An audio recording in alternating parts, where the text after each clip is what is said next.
Hello guys welcome back to the फेरि म लाइभमा आएको छु है।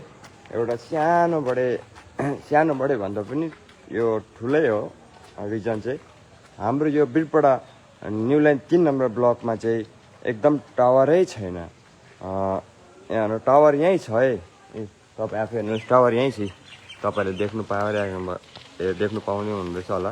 हेर्नुहोस् टावर यहीँ छ, तर पनि टावरै छैन। घरको बाहिर आएर बसेर चलाउनु पर्दैछ हेर्नुहोस्। अन्त यत्रो रिचार्ज गरेको के फाइदा भयो लु भन्नुहोस्। एक दिन भयो नि 2 दिन भयो नि लु गर्थेँ एडजस्ट गर्थेँ, तपाईँको 1 हप्ता हुन लागिसकिसक्यो। यसको केही समाधान गरिदिनु होला है। कसैले पनि यो भिडियो हेर्दैछ भने यसको समाधान छिटैभन्दा छिटै गरिदिनु होला। म धेरै आशा राख्दैछु, किनकि हाम्रो कामै नेटबाट हुन्छ है। अन्त नेटबाट नै काम भएको छैन भने कसरी काम गर्नु, बाटोमा निक्लेर काम गर्नु परिरहेछ।